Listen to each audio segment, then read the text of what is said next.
देव जय भोलेनाथ। नमस्कार, मैं शांतना पांडे मार्गदर्शन पे आपका स्वागत करती हूँ। दोस्तों, आज का विषय है वैशाख महीने के स्नान के बारे में। यदि आपने पूरे महीने वैशाख मास स्नान किया नहीं किया, हो सकता है कि आप मन होगा और नहीं कर पाए होंगे, तो वैशाख एकादशी जो शुक्ल पक्ष की मोहिनी एकादशी आ रही है, उससे लेकर और पूर्णिमा तक आप इस 5 दिनों में बेहद महत्वपूर्ण और शुभ दिन है।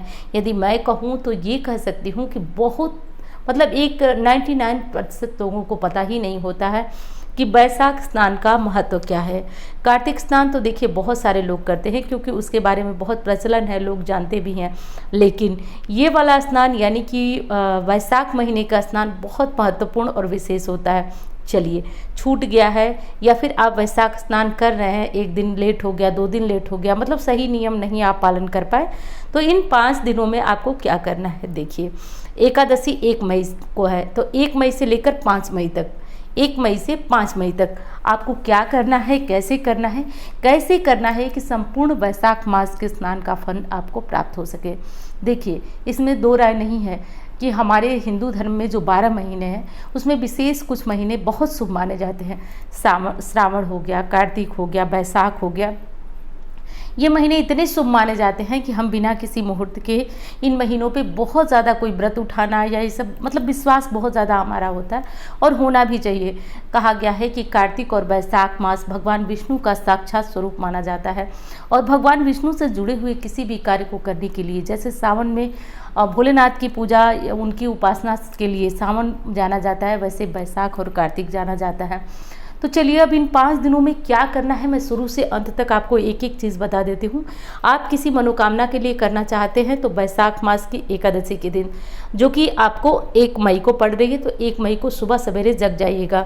सुबह सवेरे कितने बजे तक आपको स्नान कर लेना है, तो देखिए इस समय जो है 5 बजे तक आपको स्नान कर लेना है, क्योंकि 5 बजे तक जो है 5:30 बजे के करीब सूर्योदय होना प्रारंभ हो जा रहा है। तो सूर्योदय से पहले आपको कम से कम सूर्य को जल दे देना है, तुलसी की पूजा कर लेनी है, तुलसी को सींच देना है। तो चूंकि एकादशी पड़ रही है पहले दिन, तो एकादशी के दिन तो आप तुलसी की पूजा जो है आप दूर से कर लीजिएगा, दीप धूप दिखाकर, लेकिन आप उनको भोग मत लगाइएगा और उनको जल मत चढ़ाइएगा।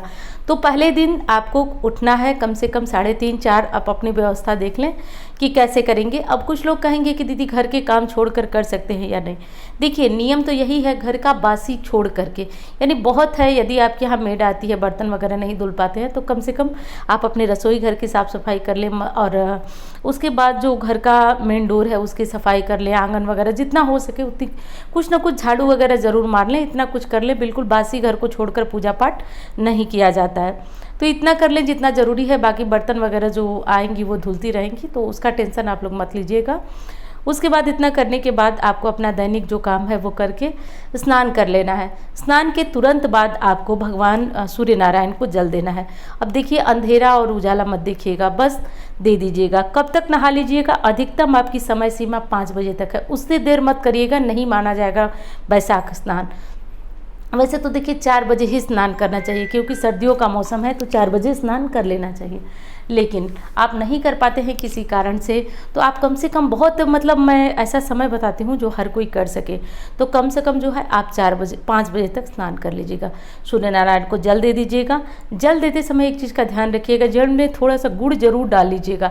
ये 5 दिन आपके 5 जन्म सुधार सकते हैं। मैं एक बात बताऊँगी, जो लोग किए होंगे वो जानते होंगे, बहुत तत्काल इससे काम पूर्ण होने लगते हैं।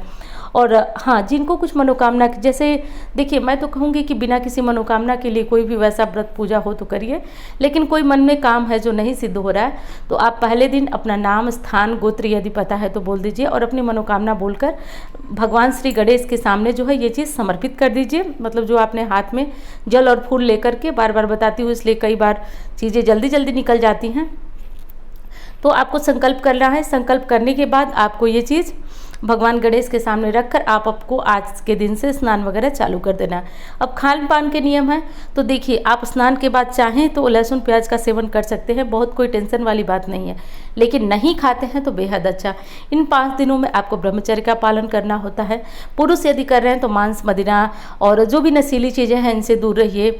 तो ये सब 5 दिनों का नियम है जो कि आप सभी को ज़रूर पालन करना है। अधिकतम घर में लहसुन प्याज बनता है, बचने लायक नहीं है तो वो खा लीजिएगा, लेकिन स्नान पूजा पाठ के बाद सुबह होते होते आपकी जितनी पूजा है वो कर लीजिएगा। 5 दिनों के लिए आप भगवान विष्णु का कम से कम जो है आप विष्णु चालीसा पढ़िए या ओम नमो भगवते वासुदेवा कोई एक मंत्र जो है ज़रूर जपिए। तुलसी के पास इन 5 दिनों तक दीपक अवश्य लगाइए।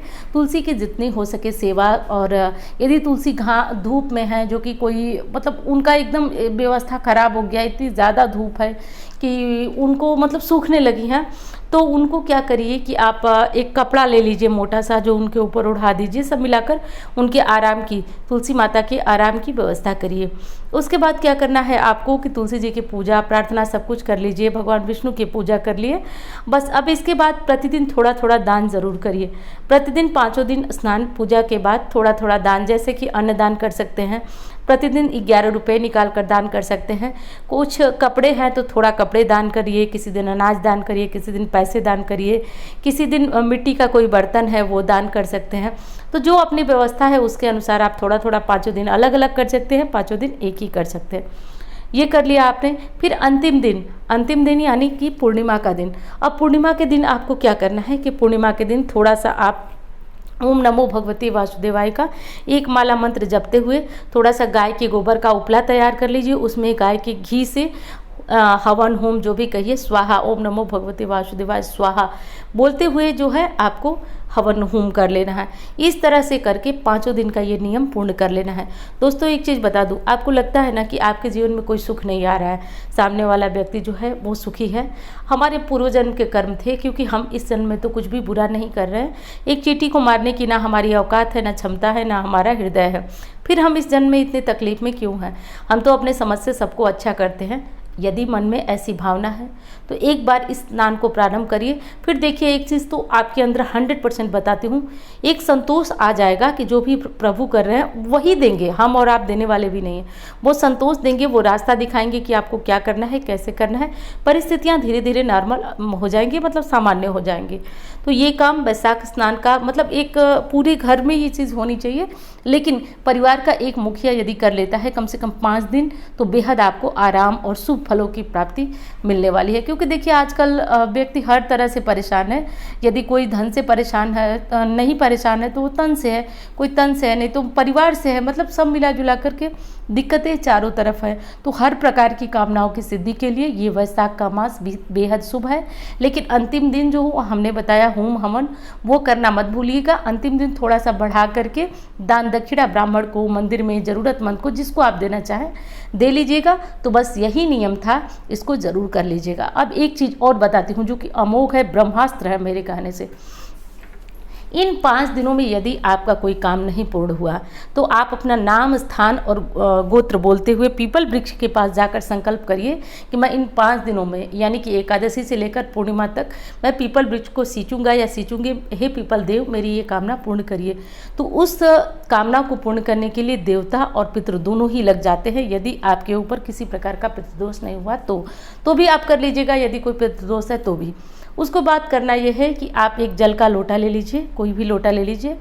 लोटे में आपको थोड़ा सा काला तिल, चावल और थोड़ा सा दूध डाल करके प्रतिदिन आपको, यानी कि पूर्णिमा तक पीपल को सींचना है। भगवान की कृपा से संडे भी नहीं आ रहा है तो आप आराम से इस काम को कर लीजिएगा। उसके बाद आप देखिए जीवन में कितना चमत्कारी और बहुत बहुत बड़ा परिवर्तन होता है दोस्तों। इस काम को मतलब एक बोलने लगती हूँ, शायद ज़्यादा ही बोल जाती हूँ, लेकिन हमारे यहाँ एक कहावत है कि जब जिसका भाग्य फूटा मान लिया गया हो वो भी 7 दिन लगातार पीपल को सींचे, और यदि और ज़्यादा दिक्कत है तो प्रतिदिन पीपल को सींचे। इतना चमत्कारी है पीपल सींचना। वैशाख मास में ये उपाय करके देखिएगा, चमत्कारी परिवर्तन लाएगा। इंस्टा फेसबुक को मुझे फॉलो नहीं किए तो कर लीजिएगा। और नंबर जो आप देख रहे हैं इस पर कुंडली संबंधित कोई बात करनी हो, बात का मतलब कि कुंडली दिखाकर अपने ग्रहों की परिस्थिति जानना हो, समस्याओं से निजात पाना हो, तो इन नंबरों पर संपर्क कर सकते हैं। धन्यवाद। हर हर महादेव।